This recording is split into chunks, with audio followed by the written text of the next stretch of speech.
Hola, bienvenidos. En este vídeo vamos a hablar acerca de las tablas de enrutamiento.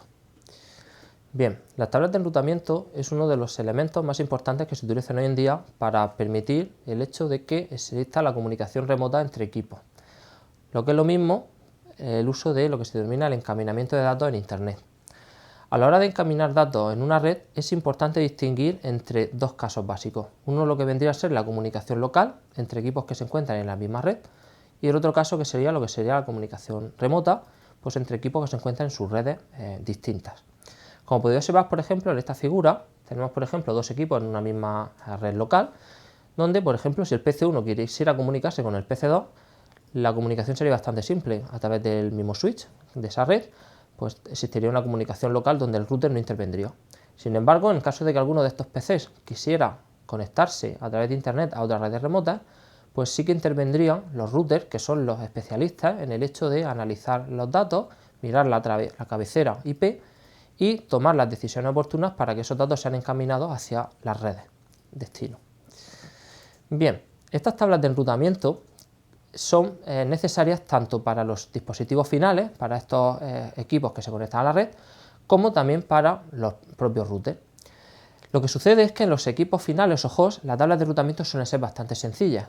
Son bastante sencillas en el sentido de que suelen tener, por decirlo así, pocas entradas.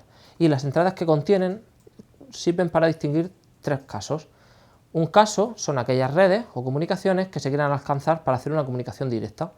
En este caso, como bien sabéis, cualquier comunicación directa que tenga lugar en el propio host tiene el uso, por ejemplo, de la dirección IP destino, la 127.0.0.1, ¿de acuerdo? Esto es muy útil cuando, por ejemplo, se están haciendo desarrollo de aplicaciones distribuidas y se quiere hacer un testeo en una misma máquina, pues de una aplicación cliente y servidor, que se conecten, ¿vale?, de forma local. También en una tabla de enrutamiento de host existen entradas para distinguir comunicaciones en la red local. Esto vendría a ser comunicaciones con equipos a través del switch de mi red que se encuentran en la misma red, ¿de acuerdo?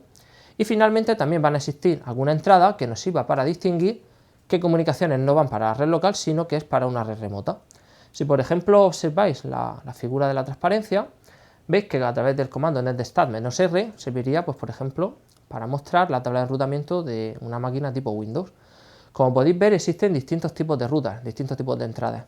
Por ejemplo, las entradas que veis de color verde servirían para identificar comunicaciones que tienen lugar directamente en el host, ¿vale? Como podéis ver, la red de destino sería la 127.0.0, esa subred. También vemos alguna entrada que nos sirve para identificar comunicaciones que tienen lugar dentro de la red a la que yo estoy conectado. Serían, por ejemplo, las de color morado.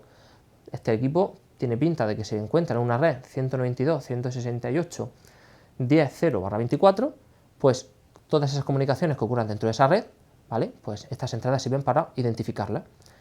Y finalmente, cuando una comunicación sea remota, existe normalmente una entrada que se denomina router por defecto, ¿vale?, la que nos lleva a ese router, a ese gateway por defecto de mi red, que es el que me va a ayudar para salir a Internet.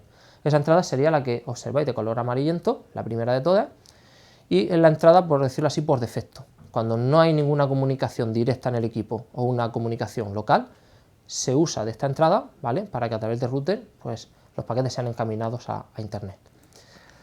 Bien, si nos movemos hacia un router y queremos estudiar cómo sería la tabla de enrutamiento que aquí nos vamos a encontrar, pues como podemos intuir, esta situación va a ser un poquito más compleja. ¿Por qué? Porque los routers, entre otras tareas, ellos se encargan de encaminar datos por la red.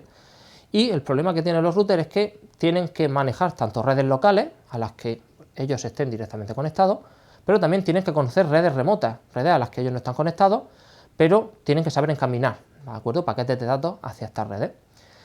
Dicho de otro modo, las tablas de enrutamiento de un router tendrían que tener, por decirlo así, tres tipos de entradas. Por un lado, lo que sería para manipular conexiones directas o locales al propio router.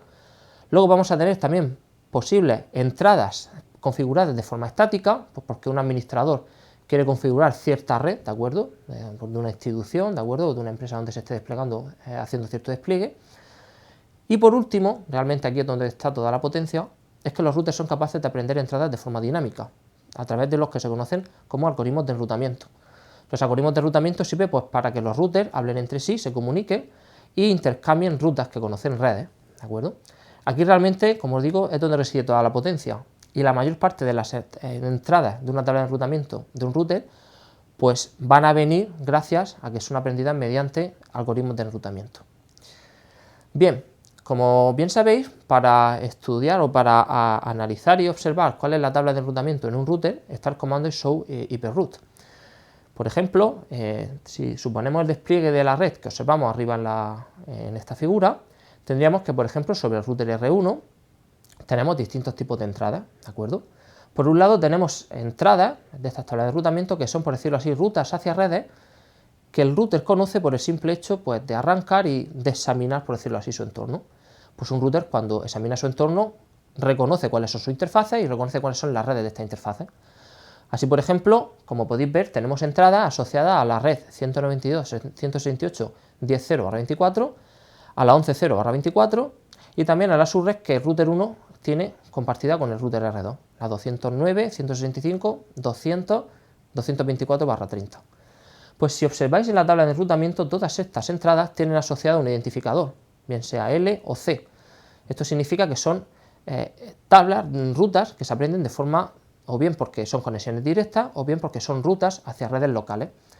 ¿Qué sucede? Que hay situaciones en las que los routers, gracias a los protocolos de enrutamiento, como antes decía, hablan con sus routers vecinos e intercambian rutas.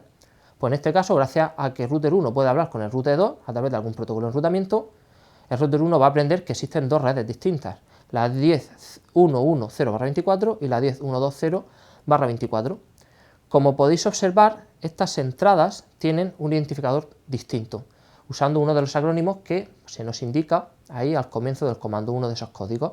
Pues por ejemplo vemos que las entradas 10.110 y 10.120/24 tienen en esa línea, comienza el código D, y D significa un protocolo EGRP, ¿de acuerdo?, que es de enrutamiento. Bien, en modo resumen, podemos decir que las tablas de enrutamiento son uno de los elementos pues, básicos que hoy en día tanto los equipos finales como los routers utilizan a la hora de saber encaminar paquetes IP a lo largo de Internet, ¿de acuerdo?, y hacerlo llegar a sus redes de destino.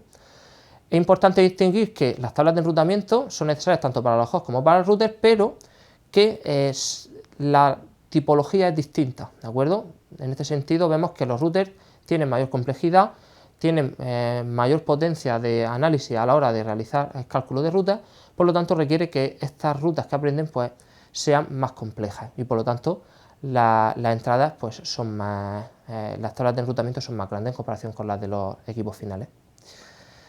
Muy bien, eso es todo por este vídeo y muchas gracias por vuestra atención.